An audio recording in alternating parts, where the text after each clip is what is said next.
how would you leverage that intel background to enhance STRATCOM's ability to integrate intelligence into strategic planning and action?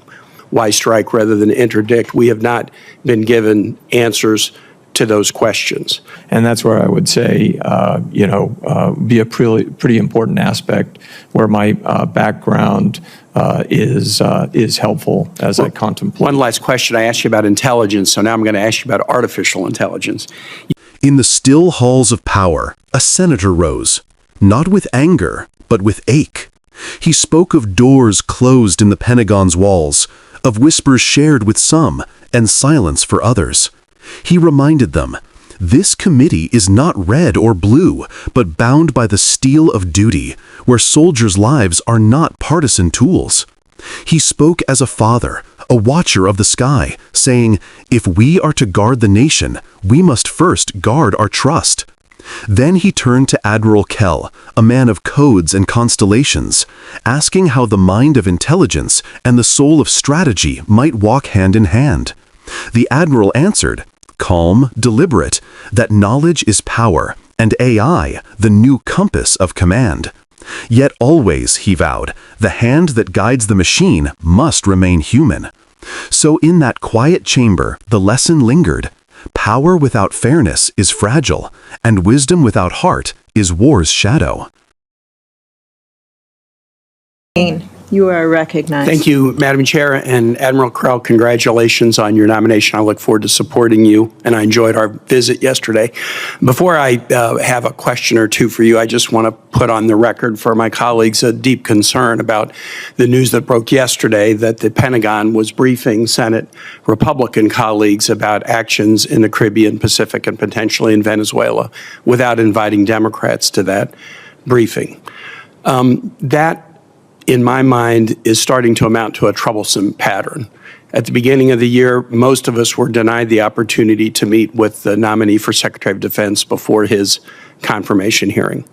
Many of us have directed inquiries to the Pentagon asking basic questions that are appropriate for the oversight role of this committee, and on the Democratic side, we don't get answers. Most recently, on the 10th of September, 25 of us directed questions to the Pentagon about basic questions regarding the strikes that have been in the news, legal authority, evidence that they were in fact narco-traffickers, who is targeted, why strike rather than interdict. We have not been given answers to those questions. The news yesterday followed recent news that Pentagon officials have been instructed not to communicate directly with members of Congress except through the Congressional Liaison Office, which has not been the case in the past. And there's also been news in recent days that military officials connected to the strikes that have been referred to are being asked to sign non-disclosure agreements. This is very, very troubling. This committee is a nonpartisan and a bipartisan committee. I've been on it now for more than 12 years. This year, when we voted the NDAA out of committee, the vote was 26-1. And that's usually what it is, virtually every year. We're not Democrats and Republicans on this committee. We support the military in a nonpartisan and bipartisan way to the best of our ability. And if we are going to provide that support in a nonpartisan and depoliticized way, we need to be respected in a nonpartisan and depoliticized way. I don't speak for anybody else on this committee other than me, but I work my tail off on this committee. This is the dominant responsibility I have as a United States Senator. I represent a state that has more military equities than most. I'm a military dad. I don't deserve to be treated like an annoyance, an obstacle, or an enemy by the Pentagon.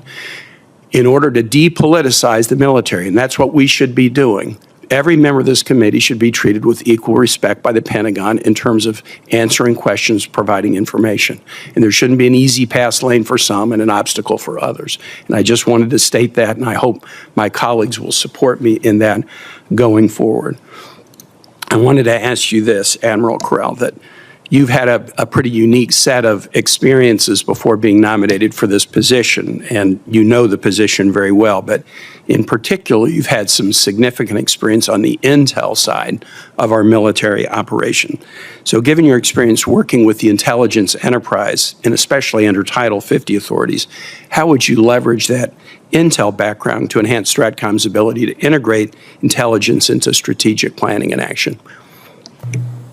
Thank you, Senator, and I very much enjoyed our office call, and I appreciate your time.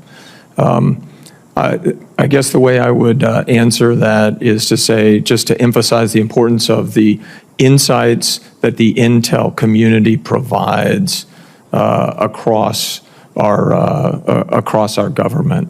And if confirmed as the Stratcom commander, I would continue to pay very, very close attention to those insights. As part of my operational experience you referenced, I do have quite a bit of deep experience working with the intel community, and I think combining, the capabilities of the intel community with the military can provide much more effective and a broader range of options back to that, providing options to national command authority where the risk is increasing. And that's where I would say, be a pretty important aspect where my background is helpful as I contemplate. One last question. I asked you about intelligence, so now I'm going to ask you about artificial intelligence. You said something as we talked the other day that AI, the way you framed it, it can generate a data advantage, which leads to a decision advantage, which results in a warfighting advantage. Could you briefly elaborate? Yes, Senator. The technology, we need to be very deliberate. A human will always be in the loop, and that will be the decision maker. But the ability to manage vast quantities of data and provide decision-ready information is going to provide a significant warfighting advantage to the country that gets that most right and takes the best advantage of it. Thank you, Senator.